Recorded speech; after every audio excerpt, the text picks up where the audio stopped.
జాతీయవాద జర్నలిజానికి అసలైన వేదిక నేషనలిస్ట్ హబ్ ని సబ్స్క్రైబ్ చేసుకోండి. నోటిఫికేషన్స్ కోసం బెల్ ఐకాన్ పై క్లిక్ చేయండి.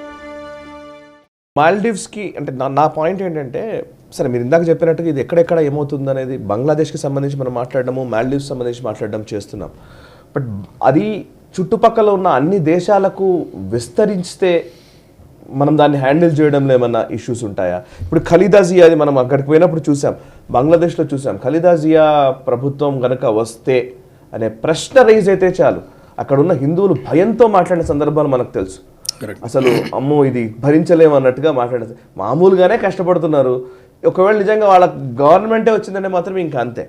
It is not just Hindus, diplomatic relations, మన పక్కన బార్డర్ స్టేట్స్లో ఉన్న సమస్యలు ఇవన్నీ ఉన్న నేపథ్యం కూడా ఉంది కదా ఇది. అండ్ ఇంకోటి, ఇండియా అవుట్ క్యాంపెయిన్ వెనకాల ఉన్న శక్తి అమెరికా లేకపోతే ఇంకా ఏమైనా శక్తులు ఉన్నాయా ఏంటి? ఒకసారి కొంచెం అంటే లార్జర్ కన్స్పిరసీ గురించి చెప్పండి. మనకు మాల్డీవ్స్లో వాళ్ళు సక్సెస్ చూశారు, వాళ్ళు మోయిజోని వాళ్ళు గెలిపించగలిగారు వాళ్ళు. కాబట్టి ఇది భారతదేశంలో మన చుట్టుపక్కల ఉన్నటువంటి అన్ని దేశాల్లో దీన్ని మనం సక్సెస్ఫుల్గా చేయొచ్చు అనేటువంటి ధైర్యం వచ్చింది వాళ్ళకి. ఎవరు చేస్తున్నారు? చైనానే. దీని వెనకాల తప్పకుండా చైనా ఉన్నది. సో చైనా ఏం చేసిందంటే, ఇప్పుడు మాల్డీవ్స్లో ఏదైతే Hindu hatred India, Khaleda Zia government రావాలని యుఎస్ కూడా అనుకుంది, అంటే షేక్ హసీనాని దింపాలని అనుకుంది. మనం కూడా డిస్కస్ కరెక్ట్. వాళ్ళకి ఏంటంటే చైనా ఇన్ఫ్లుయెన్స్ తగ్గించాలి. ఓకే, చైనా ఇన్ఫ్లుయెన్స్ తగ్గించే దిశగా ఎవరు ఏ ప్రభుత్వం ఉన్నా వాళ్ళకు సమ్మతమే. చైనా ఇన్ఫ్లుయెన్స్ తగ్గితే ఇంకెక్కడ వెళ్తారు? వాళ్ళు అమెరికన్ ఇన్ఫ్లుయెన్స్లో వెళ్తారు. అమెరికన్ ఇన్ఫ్లుయెన్స్ ఉన్నంత వరకు వాళ్ళు పర్వాలేదు. అమెరికన్ ఇన్ఫ్లుయెన్స్ కాకుండా చైనా ఇన్ఫ్లుయెన్స్కి వెళ్తే మాత్రం అమెరికా ఏదో అటువంటి కార్యక్రమాలు చేస్తుంది అక్కడ. ఫర్ ఇన్స్టెన్స్ నేపాల్లో కూడా మనం చూస్తే ప్రచండ, ఆయన communist party of Nepal communist party యొక్క అధినేత ఆయన. సో కమ్యూనిస్ట్ పార్టీలే రూల్ చేస్తున్నాయి అక్కడ. ఇదివరకు ఓలీ కావచ్చు, ఇప్పుడు ప్రచండ కావచ్చు, ఇది రెండు కమ్యూనిస్ట్ పార్టీలే. వీళ్ళిద్దరూ ఆబ్వియస్లీ చైనాకు ఒత్తాసు పలుకుతారు. మన పాపాలు చాలా ఉన్నాయి చెప్పుకుంటే. సో ఎనీవే వాళ్ళు దాంతో ఈ కమ్యూనిస్ట్ పార్టీలన్నీ చైనాకు ఒత్తాసు పలుకుతున్నాయి. కాబట్టి అమెరికా ఏం చేశారంటే వాళ్ళకి చాలా ప్రాజెక్ట్స్ ఇచ్చారు. ప్రాజెక్ట్స్ ఇచ్చి మీరు చైనా పరిధి నుంచి మా దగ్గర రండి అని చెప్పడం.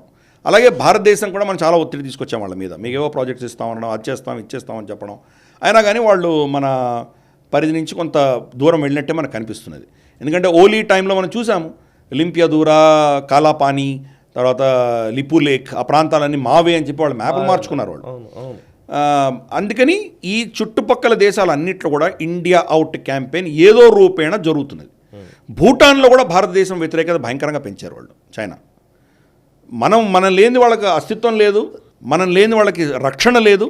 అయినా కానీ భారతదేశం యొక్క వ్యతిరేకత అనేది భూటాన్లో కూడా పెంచుతున్నారు వాళ్ళు, నేపాల్లో పెంచుతున్నారు. కాకపోతే ముస్లిమ్స్ అనేసరికి మనకు మాల్డీవ్స్ కానీ లేదా మనకు బంగ్లాదేశ్ అనేసరికి హిందూ ముస్లిం చాలా చాలా సునాయాసంగా వాళ్ళు తీసుకురావచ్చు. మనం చూసాం చంద్రనాథ్ మందిర్కి మనం వెళ్దాం అనుకున్నాం, కానీ అక్కడికి నడక ద్వారా వెళ్ళాలి. కొండ మీద 2 రోజులు మినిమం, ఒక రోజు మినిమం పడుతుంది. కాబట్టి ఇంకో రోజు ఎక్స్ట్రా ఉంటే వెళ్ళొచ్చు అని మనం లాస్ట్ మినిట్లో వెళ్ళలేకపోయాం మనం. ఆ చంద్రనాథ్ మందిర్కి ఇప్పుడు చాలామంది ముస్లిమ్స్ వెళ్ళి అక్కడ ఆవుల్ని వీటిని చంపి అక్కడంతా హిందువులకు వ్యతిరేకంగా చాలా కార్యక్రమాలు చేస్తున్నారు. చాలా ప్రాచీనమైన గుడి చంద్రనాథ్ మందిర్. ఇది మన చిట్టగాంగ్ దగ్గరలో ఉంటుంది.